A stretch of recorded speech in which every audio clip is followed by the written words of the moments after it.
Hello बच्चों, नमस्कार बच्चों। तो आज अपना मोल कंसेप्ट का मोल अवधारणा की अपनी 5वीं क्लास है। अब तक अपन इस चैप्टर की 4 क्लासें कंप्लीट कर चुके हैं और उसमें अपन ने मोल अवधारणा के बारे में सारी डिटेल लगभग लगभग जान ली है। आज थोड़ा सा अपन कोशिश करेंगे कि इस चैप्टर को कंप्लीट द एंड किया जाए। और इस चैप्टर में अपना पिछली क्लास में बात हुई थी सॉल्यूशन के बारे में। सॉल्यूशन थोड़ी सी डिटेल मैंने आपको पिछली क्लास में बता दी थी। उसी सॉल्यूशन की कंसंट्रेशन टर्म्स या सांद्रता इकाइयां, उनके बारे में आज अपन पढ़ने वाले हैं कि मोलरता, फॉर्मलता, नॉर्मलता, मोललता, मोल प्रभाज, पीपीएम, ये सभी चीजें होती क्या है, इनको बहुत बारीकी से अपन समझेंगे। बहुत ही शॉर्ट एंड स्वीट तरीके से इनको अपन खत्म करेंगे आज, और साथ में इनके एक एक एग्जाम्पल भी लेंगे ताकि ये अपना इनका कॉन्सेप्ट धीरे धीरे अपने क्लियर हो सके। तो पिछली क्लास में मैंने आपको सॉल्यूशन के ऊपर थोड़ी सी बात की थी कि सॉल्यूशन आखिर होता क्या है। थोड़ा सा रिवाइंड करके देख लेते हैं। सॉल्यूशन को समझिए पहले। सॉल्यूशन अर्थात विलयन, ये होता क्या है? विलयन क्या होता है? विलेय प्लस विलायक का मिश्रण। क्या होता है? विलेय प्लस विलायक का मिश्रण, ये क्या होता है? विलयन। अब किसी भी विलयन में विलायक क्या होता है? विलायक वो होता है जिसकी मात्रा अधिक होती है। जिसकी मात्रा अधिक होती है वो क्या होता है? वो होता है विलायक। उसके बाद अपन देखते हैं इसमें विलेय। विलेय की मात्रा कम होती है, मात्रा कम होती है। अब इसको कंप्लीट क्या बोलते हैं अपन? विलयन बोलते हैं। इसको कंप्लीट रूप से क्या बोलते हैं? विलयन बोलते हैं। अपन यहां पर एक छोटा सा एग्जांपल लेकर देखते हैं। मान लीजिए 95 ग्राम जल है अपने पास। 95 ग्राम क्या है? जल। 95 ग्राम जल में मैंने क्या लिया? 5 ग्राम नमक लिया। 5 ग्राम नमक लिया। अब इस 5 ग्राम नमक में इस सॉल्यूशन कैसा बनेगा? 95 ग्राम जल में 5 ग्राम नमक मिक्स है, तो सॉल्यूशन कैसा होगा? तो सॉल्यूशन हम कह सकते हैं ऐसा होगा 5% नमक का जलीय विलयन। कैसा सॉल्यूशन होगा? 5% नमक का जलीय विलयन। सिंपल है। इस तरह से अपन सॉल्यूशन को समझ सकते हैं। तो सॉल्यूशन में क्या क्या चीजें पाई जाती है? विलेय प्लस विलायक। विलायक क्या होता है? विलेय को बोलते हैं सोल्यूट और विलायक को बोलते हैं सॉल्वेंट। ठीक है। विलायक क्या होता है? मात्रा अधिक होती है, और विलेय में क्या होता है? मात्रा कम होती है। एग्जाम्पल लेकर देख लिया अपन। अब इसी के आधार पर इसकी जो कंसंट्रेशन टर्म है सॉल्यूशन को समझने के लिए, वो सारी कंसंट्रेशन टर्म आज अपन सीखने की कोशिश करेंगे। बहुत ही स्वीट तरीके से, आपको किसी प्रकार का डाउट ना रहे, वो मेरा प्रयास रहेगा। ठीक है। तो आज अपनी स्टार्ट करते हैं क्लास। बात करते हैं सबसे पहली कंसंट्रेशन टर्म, इसकी है मोलरता। अब मैंने आपको पिछली क्लास में बता दिया था कि ये भार आयतन से संबंधित है या भार भार मात्रक से संबंधित है। ठीक है। ये किस में आती है मोलरता? भार आयतन मात्रक है। कैसा मात्रक है? भार आयतन मात्रक। भार आयतन मात्रक में अपन पढ़ेंगे मोलरता, नॉर्मलता, फॉर्मलता। ये 3 कंसंट्रेशन टर्म किसमें होती है? भार आयतन मात्रक में, मतलब वेट वॉल्यूम मात्रक, वेट वॉल्यूम यूनिट्स। इनमें क्या आती है? मोलरता, नॉर्मलता, फॉर्मलता। ये सारे तीनों कंसंट्रेशन टर्म किसमें आते हैं? भार आयतन मात्रक में। अब बात कर लेते हैं भार आयतन मात्रक होता क्या है इस बारे में, और भार भार मात्रक क्या होता है, जिसमें अपन भार प्रतिशत पढ़ेंगे, पीपीएम पढ़ेंगे, मोललता पढ़ेंगे, मोल भिन्न पढ़ेंगे। वो क्या होता है इसको भी आप जान लीजिए। एक तो होता है भार आयतन मात्रक, जो मोलरता आता है भार आयतन, और होता है भार भार मात्रक। इनमें फर्क क्या है मैंने वैसे पिछली क्लास में आपको बता भी दिया था। भार आयतन मात्रक में क्या होता है? विलेय और विलायक दोनों किसमें होते हैं? विलेय और विलायक। इसमें विलेय अगर द्रव्यमान में होगा तो विलयन आयतन में होगा। ठीक है। और यहां पर विलेय विलायक दोनों किसमें होंगे? द्रव्यमान में होंगे। विलेय और विलायक दोनों किसमें होंगे? द्रव्यमान में लेते हैं अपन। इसलिए इनमें केवल इतना सा डिफरेंस है, भार आयतन मात्रक में और भार भार मात्रक में। ठीक है। यह अपना यहां पर काम खत्म होता है इसका। अब आगे देखते हैं अपन भार आयतन मात्रक की पहली कंसंट्रेशन टर्म मोलरता। इसको अपन कैपिटल एम से दर्शाते हैं। अब मोलरता को कैपिटल एम से दर्शाते हैं, तो मोलरता की सीधी सी डेफिनेशन क्या होता है कि विलयन के 1 लीटर आयतन में उपस्थित विलय के मोलों की संख्या वही क्या कहलाती है, मोलरता। तो बिना किसी डेफिनेशन को लिखते हुए सीधा सीधा आपको फॉर्मूला फंडा निकला है, और क्वेश्चन करेंगे इसके ऊपर, क्वेश्चन करेंगे। बच्चों ये चैप्टर ऐसा है, इसमें आप थ्योरी पे फोकस ना करने की बजाय आप सीधा सीधा कॉन्सेप्ट पकड़िए। जितना बेहतर आपका कॉन्सेप्ट होता चला जाएगा, और कॉन्सेप्ट कब निखरेगा, जब आप अच्छी खासी क्वालिटी में क्वेश्चन करोगे। इसमें आप क्वेश्चन करो, आप जितने अधिक क्वेश्चन करोगे उतना ही आपका कॉन्सेप्ट बेहतर होता चला जाएगा। इसमें थ्योरी इतनी हैवी नहीं, और उस पर फोकस भी नहीं करना। तो सीधा फॉर्मूला लिखो, यहां पर क्या है, विलय के मोलों की संख्या बटा विलयन का आयतन लीटर में। अब सबसे पहली बात करते हैं विलय के मोलों की संख्या कैसे निकालते हैं। विलय की मोलों की संख्या निकालने का फॉर्मूला होता है विलय की ग्राम में मात्रा बटा विलय का ग्राम अनुपात। क्या फॉर्मूला लगता है, विलय की ग्राम में मात्रा, इन सभी के बारे में देखेंगे अपन, ग्राम में मात्रा बटे विलयन का अणुभार, विलय का अणुभार, सॉरी विलय का अणुभार ग्राम में। ठीक है, तो ये क्या होगी, इससे क्या होगी, विलय के मोलों की संख्या प्राप्त हो जाएगी अपने को, विलय के मोलों की संख्या यहां पर इससे अपने को प्राप्त हो जाती है। तो ये एक और फॉर्मूला अपना बनता है विलय की मोलों की संख्या। जैसे अपन ने थोड़ी देर पहले एग्जांपल लेकर देखा था कि 95 ग्राम जल में 5 ग्राम क्या घुला हुआ था, नमक। तो नमक क्या हो गया, विलय। तो विलय की ग्राम में मात्रा कितनी आएगी, यहाँ पर 5 ग्राम। ठीक है, विलय का ग्राम अणुभार, विलय का अणुभार ग्राम में। तो सोडियम और कैल्शियम, NaCl में क्या होता है, सोडियम कैल्शियम, सोडियम का भार कैल्शियम का भार दोनों जुड़कर उसका ग्राम अणुभार हो जाएगा, वही स्वभाव हो जाएगा उसका अणुभार ग्राम में। उस तरह से अपने को निकालना है, बात आगे समझ में। अब इसका फॉर्मूला थोड़ा सा आगे बढ़ा देंगे तो क्या फॉर्मूला हो जाएगा इसका, कंबाइंड फॉर्मूला, मोलरता बराबर विलय की ग्राम में मात्रा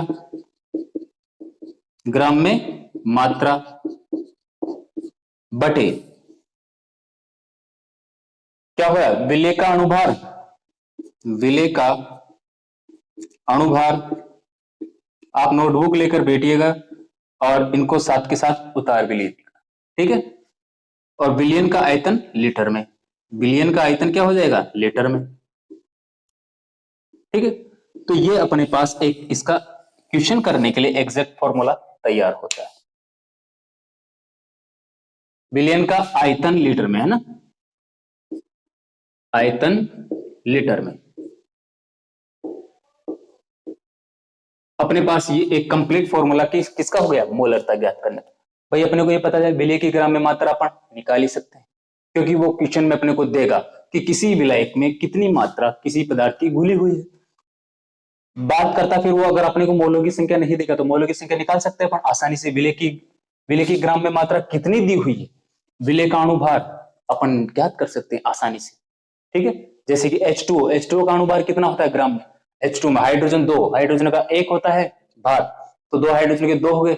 ऑक्सीजन का कितना होता है 16, एक ऑक्सीजन है, 16 प्लस 2 कितना हो गया 18, तो उसका भार 18 जाता है। इस तरह से अपने को निकालना है। तो यहां पर अपना फॉर्मूला कंप्लीट होता है। उसके बाद इसमें एक छोटी सी चीज देखते हैं, अगर आयतन ml में दिया हो तो, अगर आयतन ml में दिया हो तो क्या करना है अपने पास फॉर्मूला क्या बन जाता है, अगर आयतन ml में दिया हो तो नीचे लिख देना, यदि आयतन को मैं 20 से दर्शा रहा हूं, आयतन ml में दिया हो तो क्वेश्चन में ऐसा दे दो कि आयतन ml में दिया हो, तो अपने पास क्या फॉर्मूला बन जाएगा, मोलरता बराबर विलय की ग्राम में मात्रा, विलय की, थोड़ा सा चेंज करना है, कुछ भी नहीं करना, विलय की ग्राम में मात्रा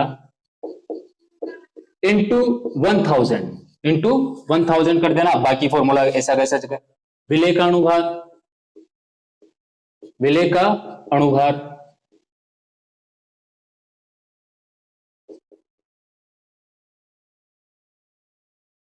बटे विलयन का आयतन लीटर में, विलयन का आयतन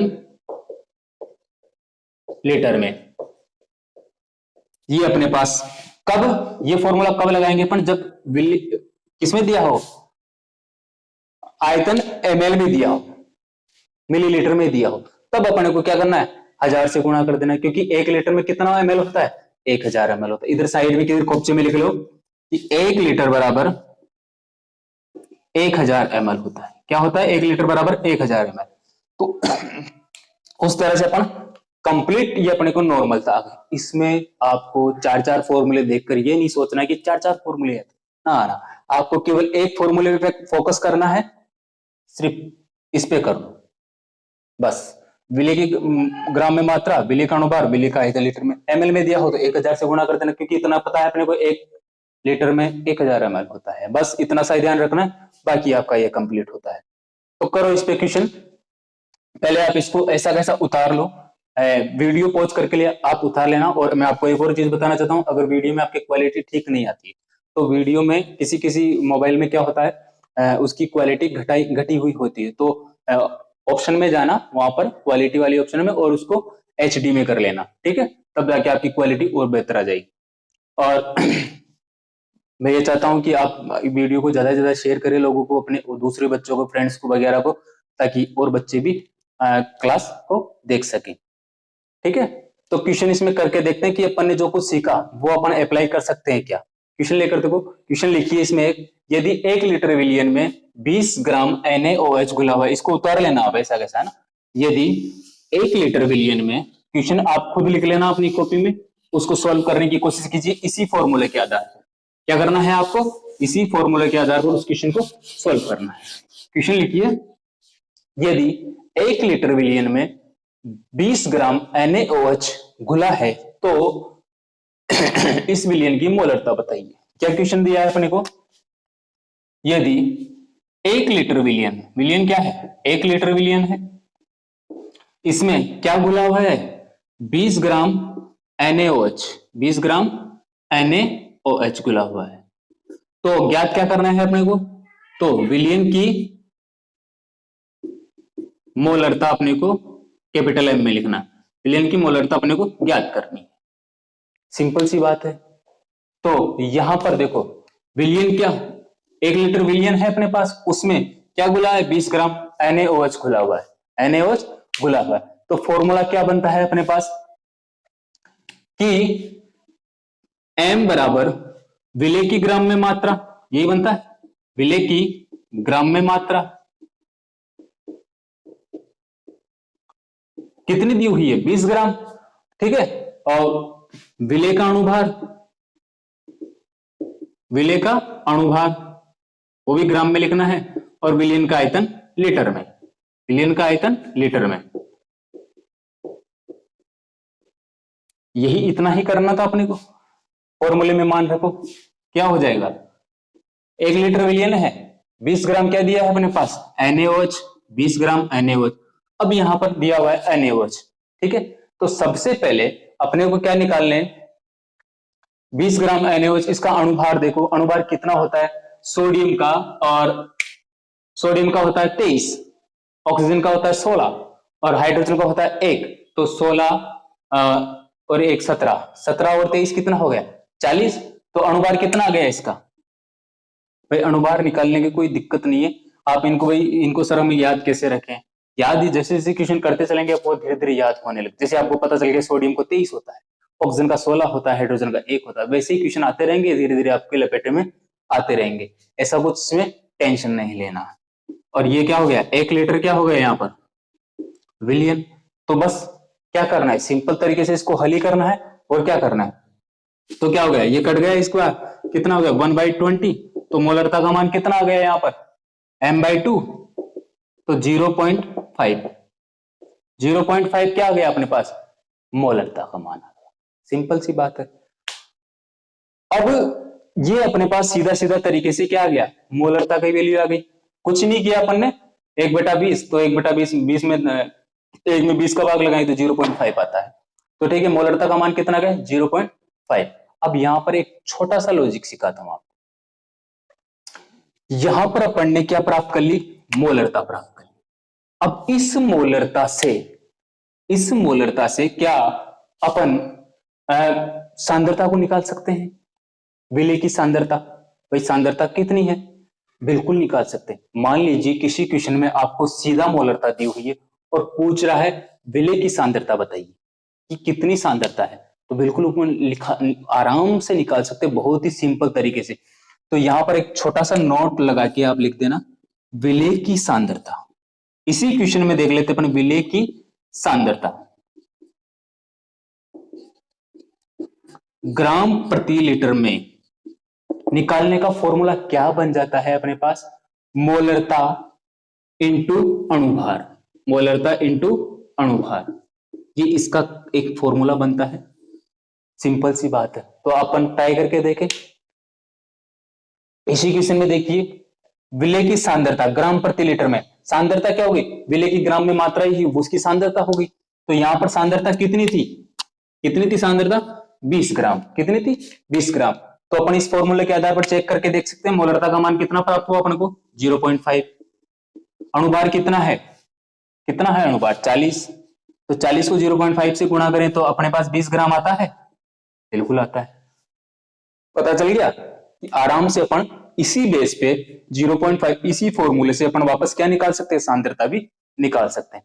तो यहां पर मोलरता अपनी कंप्लीट होती है। इसी तरह के क्वेश्चंस मिलेंगे आपको, इसी तरह के क्वेश्चंस करने हैं। थोड़ा सा घुमा फिरा के दे देगा, किसी में सांद्रता निकालनी होगी, किसी में मोलरता पूछ लेगा, किसी में अणुभार पूछ लेगा। तो उसी तरह से ये क्वेश्चन आपस में घुमाते चले जाएगा और आपको अगर कॉन्सेप्ट क्लियर है तो आराम से उसको कर लोगे, ऐसी कोई इसमें टेंशन वाली बात नहीं। तो मुझे उम्मीद है कि मोलरता का कॉन्सेप्ट आपके समझ में आया होगा। ठीक है, अब इसमें एक छोटी सी चीज आपको ध्यान में रखनी है कि यहां पर जो होता है विलयन का विलयन आयतन में होता है, क्या विलयन आयतन में होता है, द्रव्यमान में नहीं होता। तो यहां पर विलयन आयतन में होने की वजह से यहां पर इस पर मोलरता पर ताप का प्रभाव पड़ता है। क्या पड़ता है, ताप का। ये बहुत गहरा कॉन्सेप्ट है मोलरता और मोलरता में डिफरेंस जानने के लिए। ऐसा क्वेश्चन कई बार पूछा भी गया है कि मोलरता और मोलरता में बेसिक डिफरेंस क्या है। तो मोलरता और मोलरता में बेसिक डिफरेंस ये होता है कि मोलरता जो अपन आगे पढ़ेंगे भार भार मात्रक वाली कंसंट्रेशन टर्म, उस मोलरता पर ताप का प्रभाव नहीं पड़ता, जबकि इस मोलरता पर ताप का प्रभाव पड़ता है। क्यों, क्योंकि यहां पर क्या होता है, विलयन आयतन में लिया जाता है या विलायक आयतन में होता है। ठीक है, दोनों यहां पर द्रव्यमान में नहीं होते। तो सिंपल सी बात है, जब भी अपन टेम्परेचर बढ़ाते हैं तो टेम्परेचर बढ़ाने से क्या बढ़ता है, आयतन बढ़ता है, आयतन बढ़ने से मोलरता घट जाती है। तो सिंपल सी बात है, मोलरता पर ताप का प्रभाव पड़ेगा। क्यों, क्योंकि यहां पर विलयन आयतन में होता है और आयतन जब भी टेम्परेचर बढ़ा दे तो आयतन बढ़ जाता है। किसी भी चीज का आयतन बढ़ जाएगा तो मोलरता घट जाएगी। इतनी सी आपको ध्यान में रखनी है। तो एक छोटा सा कहीं आप नोट लगा के लिख लीजिए नीचे, इसको उतारने के बाद लिख लेना। पहले इसको उतार लेना आप ऐसे कैसे, जगह छोड़ के, फिर आप नोट लिखिए उसमें, ताप के परिवर्तन के साथ आयतन में परिवर्तन के कारण, ताप के परिवर्तन के साथ आयतन में परिवर्तन के कारण विलयन की मोलरता भी परिवर्तित हो जाती है। क्या लिखना है आपको, ताप के परिवर्तन के साथ आयतन में परिवर्तन के कारण विलयन की मोलरता भी परिवर्तित हो जाती है। बस इतना सा आपको लिखना है और मामले को खत्म करना है। उसके बाद नेक्स्ट कंसंट्रेशन टर्म देखते हैं अपन, फॉर्मलता। इसी की अपन एक किसी में भार आयतन मात्रक में दूसरी कंसंट्रेशन टर्म क्या देखेंगे, फॉर्मलता। इनको जितना जल्दी हो उतनी जल्दी खत्म करके देखते हैं और मैं आज इस चैप्टर को अपन पूरा दी एंड करके ही मानेंगे। ठीक है, आपकी अपनी समझने की स्पीड आप बढ़ाओ। अगला अपन लेके देखते हैं फॉर्मलता, फॉर्मेलिटी। थोड़ा सा ही फर्क है और कुछ ज्यादा नहीं है। फॉर्मेलिटी, इसको कैपिटल एफ से प्रदर्शित करते हैं। इसमें डेफिनेशन क्या हो जाती है, 1 लीटर विलियन में घुले हुए विलेय के ग्राम सूत्र भारों की संख्या को फॉर्मलता कहते हैं। तो इसकी डेफिनेशन आप लिख लीजिए, वैसा ही है नॉर्मल मोलरता की जैसा ही है। 1 लीटर विलियन में घुले हुए विलेय के ग्राम सूत्रभारों की संख्या, ग्राम सूत्रभारों की संख्या, भारों की संख्या, formula wait, gram formula wait जिसको अपन बोलते हैं ग्राम फॉर्मूला वेट को फॉर्मलता कहते हैं, को फॉर्मलता कहते हैं।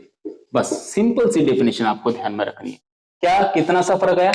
वही डेफिनेशन वहां पे मोलों की संख्या पूछ रहा था, यहाँ पे ग्राम सूत्रभारों की संख्या पूछ रहा था, और उसमें कोई ज्यादा डिफरेंस है नहीं। तो इसका फॉर्मूला क्या बन जाएगा अपने पास? घुले हुए विलेय के ग्राम सूत्रभारों की संख्या बटे विलयन का आयतन लीटर में। तो इसका फॉर्मूला क्या बन जाएगा? F बराबर घुले हुए विलेय के ग्राम सूत्रभारों की संख्या, भारों की संख्या बटे विलयन का आयतन, विलयन का आयतन लीटर में। यहां पर विलयन का आयतन लीटर में हो गया। उसके बाद अपन देखते हैं कि इस फॉर्मूले को आगे बढ़ा के, जैसे अपन ने मोलरता में वाले में देखा था कि यहाँ पर वहां पर मोलों की संख्या ज्ञात कर रहा था, यहाँ पर अपने को ग्राम सूत्रभारों की संख्या ज्ञात करनी है। तो ग्राम सूत्रभारों की संख्या ज्ञात करने का फॉर्मूला क्या बन जाता है? ग्राम सूत्रभारों की संख्या, ग्राम सूत्रभारों की संख्या क्या हो जाएगा? ग्राम सूत्रभारों की संख्या सिंपल सी बात है, घुले हुए विलेय का ग्राम में भार, घुले हुए विलेय का ग्राम में भार बटे विलेय का सूत्रभार ग्राम में। घुले हुए विलेय का ग्राम में भार बटे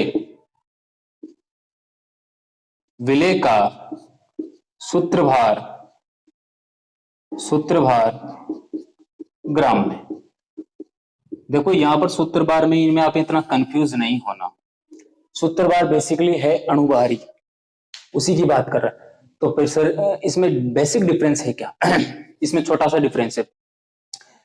फॉर्मलता में अपन फॉर्मलता क्यों लेते हैं? जब विलयन बनने से पहले और विलयन बनने के बाद जो उसकी नेचर में परिवर्तन होता है विलेय के, जब विलेय का संगुणन या वियोजन होता है किसी विलयन में, विलायक में, तो उसके विलयन बनने से पहले और विलयन बनने के बाद जो परिवर्तन होता है उसकी नेचर में, उसकी प्रकृति में जो परिवर्तन होता है, उसको अपन उसकी उस सांद्रता में जो परिवर्तन हो, उस सांद्रता को अपन फॉर्मलता में लेते हैं। इतना सा ही डिफरेंस है, छोटा सा ही, बाकी वैसा का वैसा है।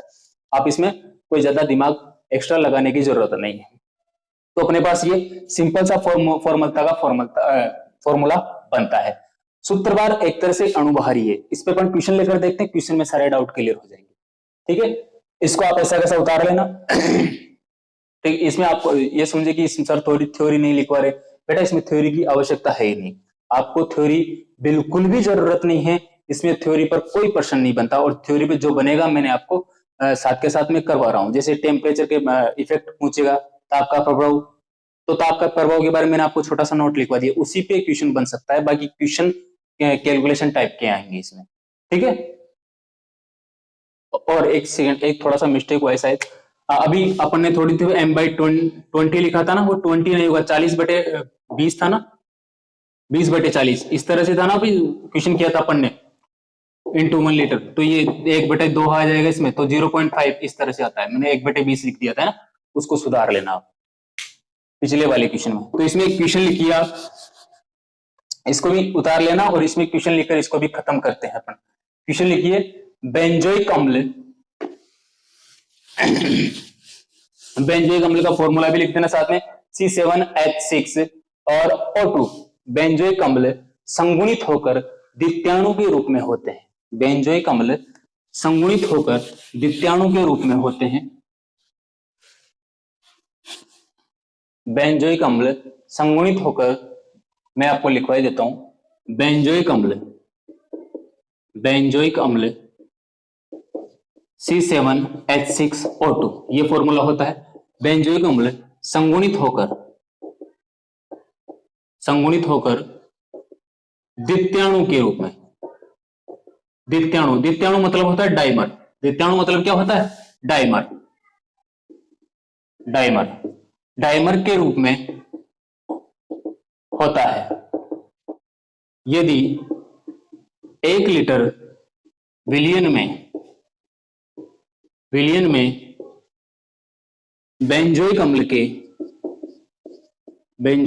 के 12.2 ग्राम घुले हैं तो फॉर्मूला ज्ञात कीजिए। ठीक है, यही क्वेश्चन अपने को करना है। अब यहां पर छोटा सा इसने क्या लफड़ा पैदा किया, यहां पर अपने को क्वेश्चन पढ़ते हुए बहुत फोकस रहना है। यहां पर इसने बोल दिया द्वितीयाणु डाइमर। अब बेंजोइक अम्ल का फॉर्मूला होता है C7H6O2। सबसे पहले तो इसकी ग्राम सूत्रभार निकालो। कैसे निकालते हैं ग्राम सूत्रभार? कार्बन कितना है? 7, तो कार्बन का एक कार्बन का भार कितना होता है? 12, तो 7 का कितना हो जाएगा? 84। तो कार्बन का कितना हो गया? 84 प्लस हाइड्रोजन कितना है? 6, तो इसके 6 आ गए। ऑक्सीजन कितना है? 2, तो 16 32। तो यहां पर इसको जोड़ के देख लियो कितना हो गया? 122। कितना बार आ गया इसका? 122। तो ये पूछ रहा है अपने को द्वितीयाणु के रूप में होता है, ये आपस में जुड़कर संगुणित होकर क्या बना रहा है? डाइमर बना रहा है। तो द्वितीयाणु के रूप में पूछ रहा है तो 2 से गुणा कर देना इसके सूत्रभार को। कितना हो गया? 244। कितना हो गया? 244। इस तरह से क्या है, थोड़ा सा लॉजिक दिया है इस क्वेश्चन में, तो वहां पर अपना क्लियर। अगर तृतीयाणु पूछता, डाइमर पूछता, चतुर्थाणु पूछता, तो उस तरह से अपन को गुणा करते चले जाए। तृतीयाणु पूछता 3 से गुणा कर देना, चतुर्थाणु पूछता 4 से गुणा कर देना था, बस इतना सही करना था। तो इसमें अपने ग्राम सूत्रभार आ गए इसके, वही अणुभार की तरह है। तो बस फॉर्मूले में मान रखना और हल करना। तो क्या है फॉर्मूला अपने पास? विलेय की दी गई ग्राम में मात्रा कितनी दी है भैया? हाँ 12.2 ग्राम। तो 12.2 ग्राम आ गया बटे ग्राम सूत्रभारों की संख्या कितनी है द्वितीयाणु की? 244 इंटू 1 लीटर। तो इसको हल करो, कट जाएंगे, कितनी बार आ गया? तो 1/20 आ गया, 1/20। तो फॉर्मूला की वैल्यू कितनी हो गई? 0.05 ये आता है। तो अपने पास ये फॉर्मूला प्राप्त। तो इसी तरह से फॉर्मूला के क्वेश्चन करने हैं और अपना फॉर्मूला का चैप्टर भी क्लोज होता है। 2 कंसंट्रेशन टर्म कंप्लीट हो गई। अब अपन तीसरी कंसंट्रेशन टर्म की तरफ बढ़ते हैं। कौन सी? नॉर्मलता है। सिंपल है, इनमें कुछ लफड़ा नहीं है इतना। तो तीसरी कंसंट्रेशन टर्म आप उतारिए नॉर्मलता। देखो मैंने बहुत ही शून्य लेवल से आपको इसको कंप्लीट करवाने की कोशिश की है और बहुत ही स्वीट सिंपल तरीके से आपको ये चैप्टर करवाया जा रहा है। ठीक है, फालतू का कचरा नहीं पढ़ते हुए सीधे बेसिक कॉन्सेप्ट पे आ रहे हैं अपन, और वही अपने काम के हैं। जितनी काम की चीजें हैं अपन कवर करेंगे। अब इसमें नेक्स्ट जो टॉपिक लेंगे अपन वह है नॉर्मलता। इसमें भी थोड़ा सा ही वैल्यू है, बस इसमें थोड़ा सा एक छोटा सा लॉजिक और आता है, वो सीखना है अपने को। इसको कैपिटल एन से प्रदर्शित करते हैं। अब इसमें क्या आता है लफड़ा कि 1 लीटर विलियन में उपस्थित विलेय के ग्राम तुल्यांकों की संख्या। क्या लफड़ा कर दिया इसने? 1 लीटर विलियन में उपस्थित विलेय के ग्राम तुल्यांकों की संख्या। वाह, 1 लीटर विलियन में उपस्थित विलेय के ग्राम तुल्यांकों की संख्या। मोलों की संख्या पढ़ ली, ग्राम सूत्रधारों की संख्या पढ़ ली। एक तीसरा लफड़ा इसने किया, ग्राम तुल्यांकों की संख्या। सबसे पहली चीज तो अपन ये समझे कि ग्राम तुल्यांकों की संख्या होती क्या है। तो सबसे पहले इसकी डेफिनेशन लिखो। 1 लीटर विलियन में उपस्थित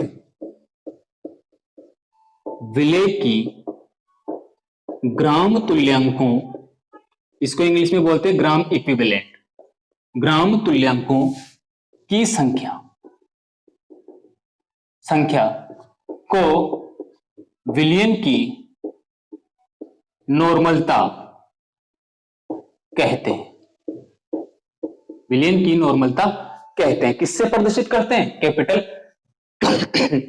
एन से प्रदर्शित करते हैं। ठीक है, अब सबसे पहले बात करते हैं, सारी चीजें भूलकर सबसे पहले समझते हैं वाकई में ग्राम तुल्यांक होते क्या है। सबसे पहले वो जानना बेहद जरूरी है अपने पास। आइए सबसे पहले समझते हैं ग्राम तुल्यांक। इसका आपको चैप्टर में अलग से ग्राम तुल्यांक की टॉपिक दिया हुआ है, अपन उसको अलग से छोड़ते हुए इसमें समझते हैं ग्राम तुल्यांक होता क्या। छोटी सी चीज है, आप समझ जाओगे। मान लीजिए मैंने यहाँ पर H2SO4 लिया, H2SO4, ये क्या है? सल्फ्यूरिक एसिड है। अब इसका मैं आपसे पूछूं अणुभार क्या है इसका, तो आप अणुभार बहुत आसानी से बता दोगे कि सर इसका अणुभार ये है। तो अणुभार निकालो पहले। हाइड्रोजन कितना है? 2, तो 2 तो इसका वेट हो गया। सल्फर कितना है? 1, तो सल्फर का व्यवहार होता है 32। ऑक्सीजन कितना है? 4, तो 16 इंटू 4 कितना आ गया इसका? 2 + 32 34, 16 इंटू 4 16 चौको 64, 64 और 32 कितना हो गया? 64 और 34 8 कितना हो गया? 98। तो इसका भार कितना हो गया? 98, 98 आ गया। क्या आया ये 98? H2SO4 का ग्राम अणुभार है। ठीक है, अब ग्राम तुल्यांक क्या होते हैं? तो आओ ग्राम तुल्यांक, इसको अपन ग्राम तुल्यांक में बदलें कि H2SO4 की ग्राम तुल्यांक बताइए। तो ग्राम तुल्यांक सीधा सा देखना है, यहां पर इनके बीच में जो रिएक्शन हो रही है ये देखो, H2 2 हाइड्रोजन प्लस SO4 कुछ इसी तरह से मिला हुआ है। 2 हाइड्रोजन पे प्लस के चार्ज है, SO4 पर -2 चार्ज है। तो ग्राम तुल्यांक जब भी निकालते हैं किसी भी अणुभार में तो क्या करना है, यहां पर देखो हाइड्रोजन जो धनात्मक संयोजकता होती है, क्या होती है? धनात्मक संयोजकता, इसको बोलते हैं ये +2 -2 ये संयोजकताएं होती है। और संयोजकता में आपको किसी को दिक्कत है तो मैंने इसके ऊपर एक छोटा सा लेक्चर बनाए रखा है संयोजकता के ऊपर, तो आप उसको देख लेना। बेसिक केमिस्ट्री प्लेलिस्ट खोलना, उसमें संयोजकता के ऊपर एक टॉपिक है, तो जिसको संयोजकता समझ में नहीं आती वो उसको देख लेना, उसके बाद उसको कभी भी संयोजकता के टॉपिक में दिक्कत नहीं रहेगी। तो यहां पर देखो 2 हाइड्रोजन और SO4 तो इसकी संयोजकता -2 और इसकी संयोजकता 2 है। एक हाइड्रोजन होता तो +1 होती और 2 हाइड्रोजन है इसलिए यहाँ पर +2 संयोजकता है। तो ये देखना है अपने ग्राम तुल्यांक की परिभाषा क्या है कि किसी भी यौगिक के जो अणुभार होता है, किसी भी यौगिक का जो अणुभार होता है उसमें उसकी धन संयोजकता का भाग लगाने पर ग्राम तुल्यांक प्राप्त होते हैं। तो इसकी धन संयोजकता कितनी हो गई? कितनी हो गई भैया? H2SO4 में हाइड्रोजन की संयोजकता 2 हो गई। 2 हाइड्रोजन है तो कितना हो गया इसका ग्राम तुल्यांक? कितना आ गया? 49 49। तो इसकी ग्राम तुल्यांक कितना आ गया? 49। उसी तरह से NaCl का देख लो। NaCl का भार क्या होता है? सोडियम 23, क्लोरीन 35.5, 35.5, तो कितना हो गया? 5 3 8 58.5। अब 58.5 में सबसे पहले अपन को क्या देखना है? सोडियम प्लस क्लोरीन, इस तरह से है, ये प्लस में होता है ये माइनस में होता है, तो यहाँ पर धन संयोजकता का भाग लगाना है। तो सोडियम की संयोजकता 1 ही होती है तो इसमें 1 का भाग लगा देना, तो उतना का होता है, इसके क्या आ जाएंगे? ग्राम तुल्यांक आ जाएंगे। बस इतना सा ध्यान रखना है, वही आपको करना है। किसका भाग लगाना है? धन संयोजकता का भाग लगाना है। बाकी मैटर आपके क्लियर हुआ? तो ग्राम तुल्यांक आपके समझ में आए? तो अब ग्राम तुल्यांक समझ में आने के बाद अपन आगे बढ़ते हैं नॉर्मलता की तरफ। तो डेफिनेशन आप उतार लेना और ग्राम तुल्यांक मुझे लगता है आपको पूरी तरह से समझ में आ गया हो, और बिल्कुल आसान और स्विफ्ट तरीके से अपन काम कर रहे हैं और समझने की कोशिश कर रहे हैं। मुझे उम्मीद है कि आपको इस चैप्टर में कभी कोई दिक्कत नहीं आएगी। तो इसका फॉर्मूला क्या बन जाएगा? घुले हुए विलेय के ग्राम तुल्यांकों की संख्या बटे विलयन का आयतन लीटर में। तो नॉर्मलता का फॉर्मूला क्या बन जाएगा? घुले हुए विलेय के ग्राम तुल्यांकों की संख्या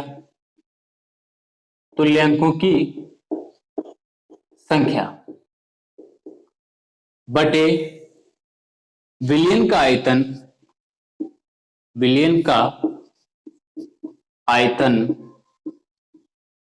लीटर में। बस हो गया काम। ठीक है, अब वहां पर और फॉर्मूले में अपन कर रहे थे मोलों की संख्या का फॉर्मूला निकला था अपना, और ग्राम सूत्रधारों की संख्या उसका भी फॉर्मूला जाना था अपन ने। अब यहां पर क्या है? ग्राम तुल्यांकों की संख्या। तो सिंपल सी तरीका है ग्राम तुल्यांकों की संख्या ज्ञात करने का। तो चूंकि ग्राम तुल्यांक संख्या क्या हो जाएगी? ग्राम तुल्यांक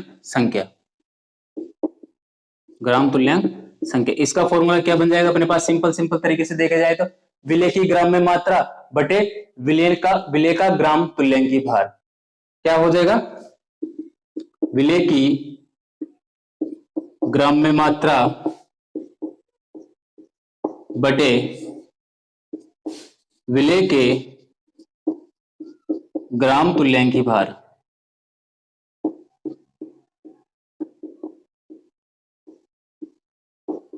यही क्या हो जाएगी, ग्राम तुल्यांक संख्या। इस पर भी क्वेश्चन लेकर देखेंगे अपन, ऐसे थोड़ी छोड़ेंगे किसी को, आराम से इन पे क्वेश्चन कर कर देखेंगे। और क्वेश्चन होते हैं नहीं होते हैं उस बात पे अपन जो भी नियम पढ़ रहे हैं उन सभी को सिद्ध करने के लिए अपन सबके लिए एक एक क्वेश्चन कर कर देखेंगे। और बाकी के क्वेश्चन आप खुद करते रहना, कोई डाउट आए तो आप मुझसे पूछ सकते हैं। तो ये हो गया अपने पास किसका फॉर्मूला, नॉर्मलता का फॉर्मूला। अब नॉर्मलता के फॉर्मूले में थोड़ा सा इसमें आगे बढ़ते हैं, थोड़ा सा आगे बढ़ते हैं, तो उसी तरह से इसका एक कंबाइंड फॉर्मूला बनता है। तो क्या बनता है नॉर्मलता का कंबाइंड फॉर्मूला ज्ञात करने के लिए, तो नॉर्मलता बराबर विलेय की ग्राम में मात्रा, ग्राम में मात्रा बटे विलेय का ग्राम तुल्यांकी भार, विलेय का तुल्यांकी भार इनटू विलयन का आयतन लीटर में, इनटू विलयन का आयतन लीटर में। ये सारे एक जैसे ही फॉर्मूले हैं। अब मोलरता के, नॉर्मलता के, फॉर्मलता के, सबके एक जैसे ही फॉर्मूले, बस थोड़ा थोड़ा सा डिफरेंस है, वो अपने को ध्यान में रखना है। ठीक है, अब उसी तरह से अपन इसमें एक छोटा सा नोट भी देख लेते हैं कि अगर नॉर्मलता से सांद्रता ग्राम प्रति लीटर में किस तरह से अपन निकाल सकते हैं, जैसे अपन ने थोड़ी देर पहले उसमें निकाला था, है ना, सांद्रता को ग्राम प्रति लीटर में। तो नॉर्मलता से सांद्रता ग्राम प्रति लीटर में निकालने के सबसे पहले आप इसको उतार लेना, उसके बाद एक छोटा सा नोट लिख लेना, फिर अपन क्वेश्चन करते हैं। इसको आप उतार लेना, मैं अब नोट ऊपर लिखवा देता हूं आपको। इसमें लिखो, नोट लगा के, नॉर्मलता से सांद्रता ग्राम प्रति लीटर में निम्न प्रकार प्राप्त कर सकते हैं। नॉर्मलता से सांद्रता ग्राम प्रति लीटर में निम्न प्रकार प्राप्त कर सकते हैं। क्या फॉर्मूला बन जाएगा नॉर्मलता से सांद्रता ग्राम प्रति लीटर में प्राप्त करने का, नॉर्मलता इंटू तुल्यांकी भार, नॉर्मलता इंटू तुल्यांकी भार। इससे क्या हो जाएगी, सांद्रता ग्राम प्रति लीटर में प्राप्त हो जाएगी अपने को।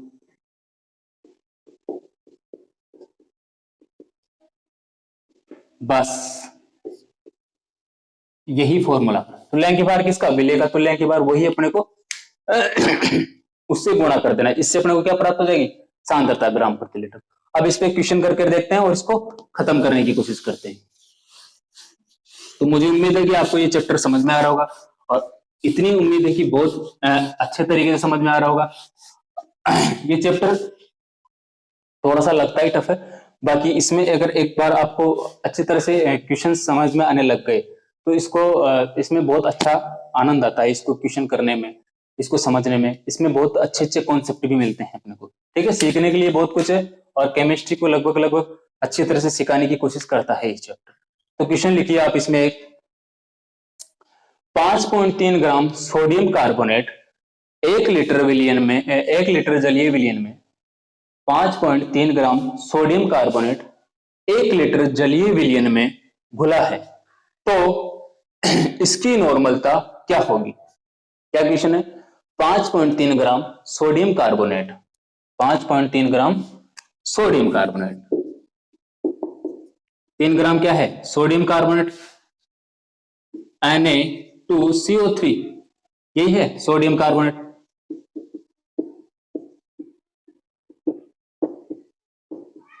किसमें घुला हुआ है, 1 लीटर जलीय विलयन में, 1 लीटर जलीय विलयन में।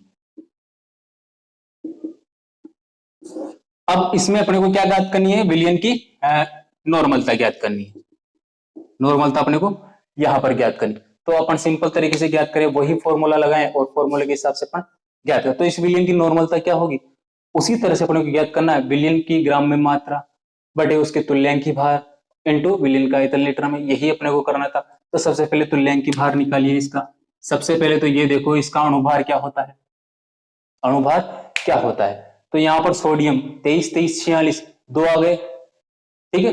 कार्बन कितना हो गया 12, इसका कितना हो गया 46 प्लस 12 प्लस ऑक्सीजन कितना हो गया 16 3 48। तो जोड़ो इनको, कितना हो गया 60 60 60 प्लस 46 कितना हो गया 6 10 106। तो इसका अणुभार तो कितना है 106 और तुल्यांक के बाहर निकलो कितना हो जाएगा 53। ग्राम तुल्यांक कितने आएंगे इसके 53 आ गया अपने पास, जो मैटर चाहिए था अपने को मिल गया। अब वह सूत्र में मान रख दो, क्या है नॉर्मलता का फॉर्मूला, फॉर्मूला क्या है इसका, विलेय का ग्राम में मात्रा कितनी है 5.3 ग्राम, तुल्यांक के बाहर कितना आया 53 इंटू आयतन कितना है लीटर में 1 लीटर। हल कर लो इसको, सिंपल सा आपको आंसर कर, काटापेटी कर लो, कितना गया 0.1 नॉर्मल था, ये आ गई अपने पास। तो सिंपल सा आंसर आता है अपने पास क्या है 0.1 नॉर्मल था, यही आंसर अपने को प्राप्त करना था। अब वो जो अपन ने सीखा यहां पर कि सांद्रता ग्राम प्रति लीटर में प्राप्त करने के लिए क्या अपन इस तरह से तुल्यांकी भार को नॉर्मलता से गुणा कर प्राप्त कर सकते हैं, बिल्कुल प्राप्त कर सकते हैं। करके देखो क्या है, नॉर्मलता कितनी आई अपने पास यहाँ पर 0.1 इंटू तुल्यांकी भार कितना आया 53, इसको गुणा करो तो कितना आ गया 5.3 ग्राम प्रति लीटर आ गया। बस इसमें क्या है, चेंज केवल इतना सा ही करना है, किसी क्वेश्चन में आपको नॉर्मलता नहीं देगा सांद्रता दे देगा, और किसी क्वेश्चन में आपको नॉर्मलता दे देगा सांद्रता पूछ लेगा, उस दोनों ही आप हैंडल कर सकते हो आराम से, ऐसी कोई दिक्कत आने वाली है नहीं, ठीक है। ये सिंपल सी बात यहां पर क्लियर होती, और इसमें एक छोटा सा नोट और लिख लो आप, ताकि आपको ये चीज याद रहे। इसको तो आप ऐसा वैसा उतार ही लोगे, और इसमें नोट लिखना छोटा सा, आप भूल जाओगे वरना, कि ग्राम तुल्यांक भार प्राप्त करने के लिए, ग्राम तुल्यांक भार प्राप्त करने के लिए Na2CO3 की धन संयोजकता का भाग अणुभार में देते हैं। ग्राम तुल्यांक भार ग्राम तुल्यांकी भार प्राप्त करने के लिए Na2CO3 की धन संयोजकता का भार किसमें देते हैं, ग्राम अणुभार में देते हैं।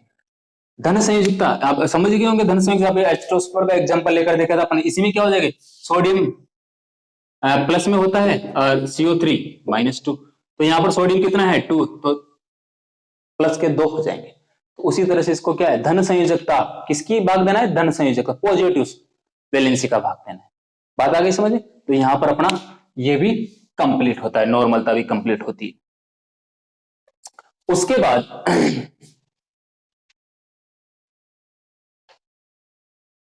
उसके बाद अपन बढ़ते हैं भार भार मात्रक की तरफ।